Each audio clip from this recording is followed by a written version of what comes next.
Surveys of street lighting were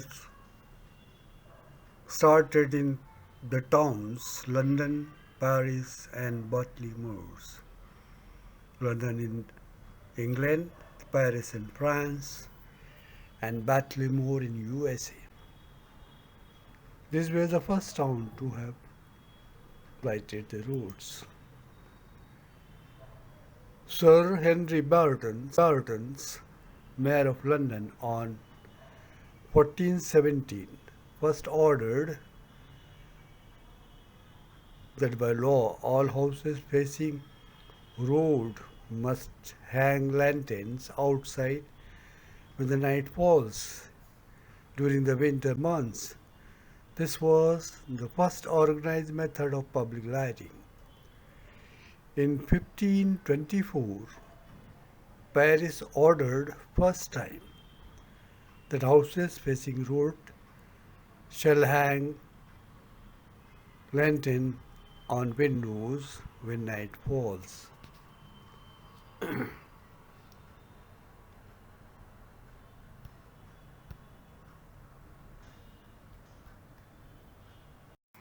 With William Modric, who for the first time in 1802 started era of efficient street lighting, lit the outside of Soho Foundry in a public presentation with a gas light fueled with coal gas.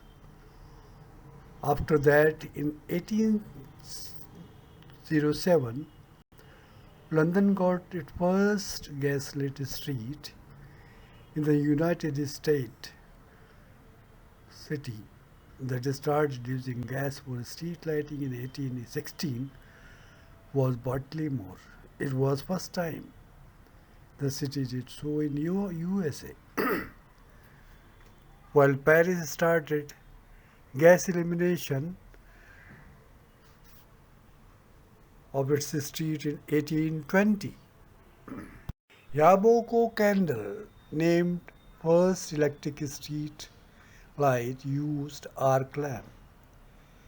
It was first used in 1878 in Paris, and by 1881 some 4,000 were in use, replacing gas lanterns on the poles after spreading of the arc lamp in United States.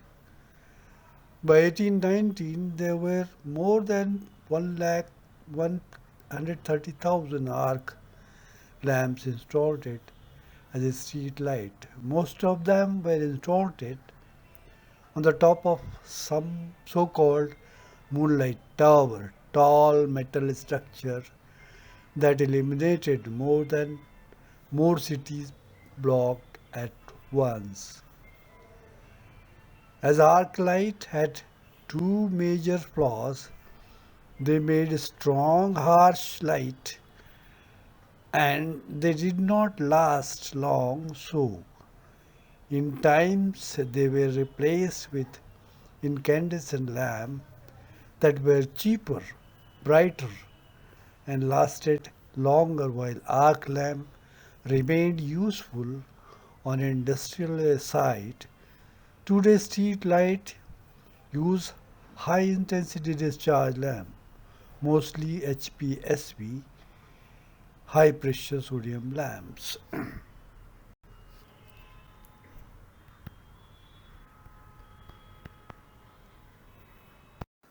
Until 1980s, only photoelectric lux meter were available.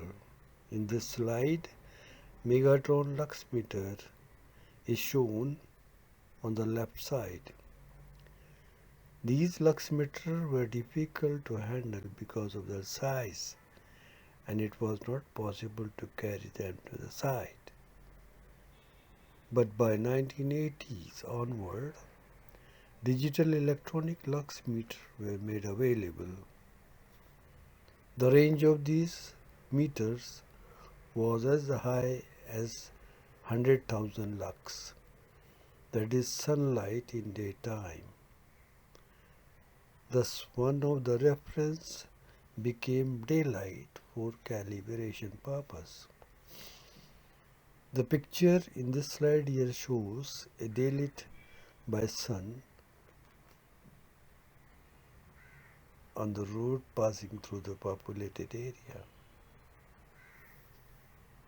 The reference of 10,000 lux diffuse lighting is taken from overcast sky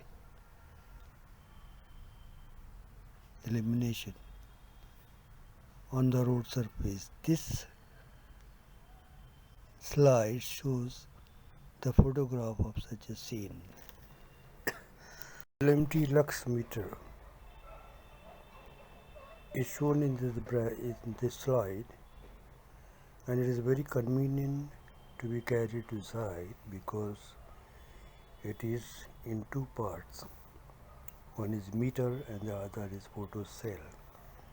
The photo cell cord can be connected to meter just by inserting the pin into the given slot. The table in this slide gives the value of maintained illumination level as given by brief of Indian standards.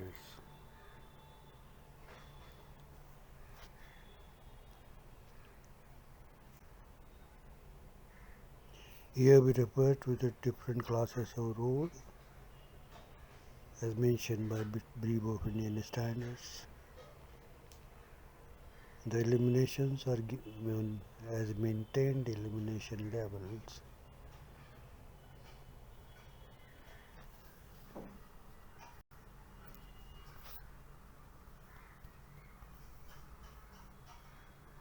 Slide, a picture of road appearing to be lighted by daylight is shown.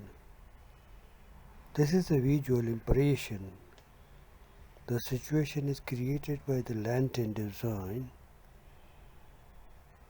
and lighting the road by that lantern.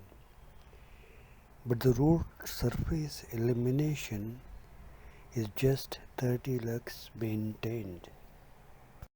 The method of accessing illumination on the road surface just require only 9 points to be taken reading to evaluate average and all different uniformity. The 3 lanterns are to be lighted, and the input voltage to these 3 lanterns is monitored and controlled. This is the equation which gives the results. The lux level of all the points are measured, and 4 times of center point value added to 1 times all the odd value points total is then added to 2 times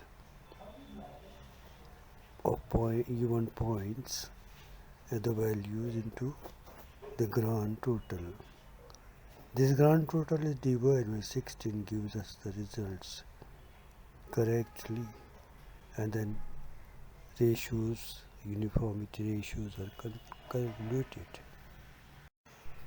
Aerial uniformity is the average of whole area, and this is to be taken as divided to the minimum value at 0.3. Whereas transverse uniformity is the minimum value at 0.3 divided by all 3 points, that is 3, 4, 5. This gives linear transverse uniformity. This way we get average, minimum, average and value of uniformity in aerial and the linear form. Thank you very much, friends. If you have any queries, you can comment and ask for your question and queries. We are here to reply to your queries. And in case you need some development support, it can be given free on virtually on this number. Thank you very much.